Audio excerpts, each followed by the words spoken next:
Shalom, it's Tehila from the Kefar, which promotes and provides Hebrew language education. I've been teaching Hebrew online since 2015. And in this video, I'm going to share with you 5 tips that I have for teaching young children language online, any language. It doesn't have to be Hebrew, whatever language it is that you teach, you can apply these 5 tips to make your life a little bit easier. So the acronym that I use to remember these 5 tips is SMILE. The S is for short, M is for movement, I is for interactive, L is for low tech, and E is for enthusiastic. So SMILE. And so tip number 1, the S for short, the tip is actually going to be short. And the tip is to keep your lessons as short as possible. For young children, I recommend 20 to 30 minutes maximum. And I found that really going over that time is it just drags it out for everyone involved. It makes it more challenging for everyone involved, both the young students and for the instructor. So really keeping that time as short as possible to 30 minutes max is my recommendation. Just really goes to help make the experience smoother and more enjoyable for everyone.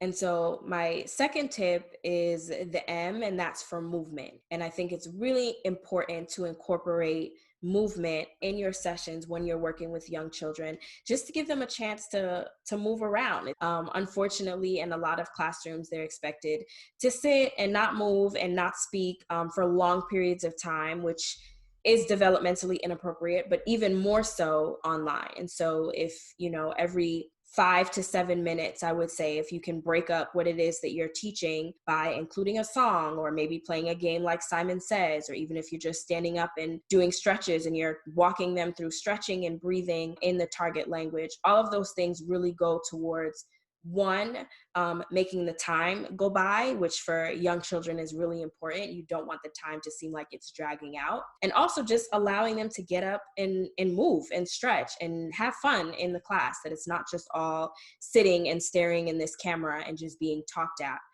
for 30 minutes.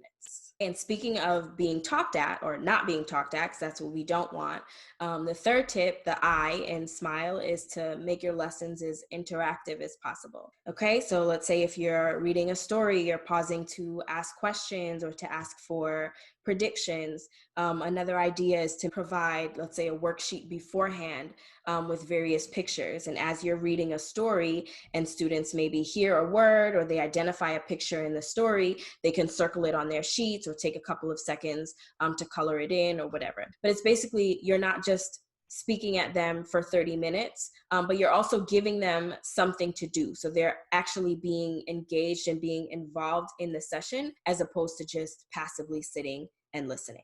Okay, and so the fourth tip, the L, is to just be as low tech as possible. And so that's not to say that you shouldn't ever create materials or prepare materials. I prepare things and use video clips, and I prepare activities on a number of different websites that I will use with my classes. I just don't require the classes of my younger children to navigate anywhere outside of the platform that we're using. So everything that I create, I make sure that I can just share it from my screen. I can share the sound if I need to share the sound, or I can just share whatever the materials are so that they can see it, but they don't have to create accounts or click on any websites to be directed anywhere else. Of course, you'll have kids that are super tech savvy and 4-year-olds who can navigate and do everything they need to on the web, but then you'll have, plenty of others who are not that tech savvy and who don't always have a parent or a guardian or someone nearby who can help them navigate to another screen. So it just makes your sessions move a lot more smoothly when you're not reliant on the kids themselves to have to navigate away from your screen or maybe look at 2 different screens or come back or anything like that. And my last tip, the E, is to just be as enthusiastic and energetic as possible. My persona for my classes of young children is very high energy. I am on 100 because it just adds to the engagement. It adds to the excitement. It makes them more interested. And when you have a lot of energy and you're engaging, they also tend to reflect that and mimic that energy as well. And it just creates a really fun classroom environment. They're little, they're kids. Learning should be fun.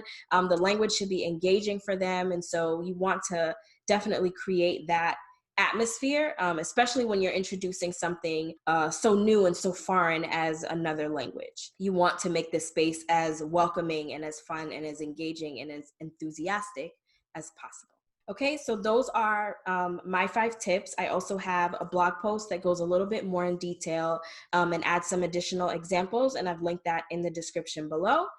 Okay, so if you found this helpful, let me know, like this video, leave your questions or your comments below.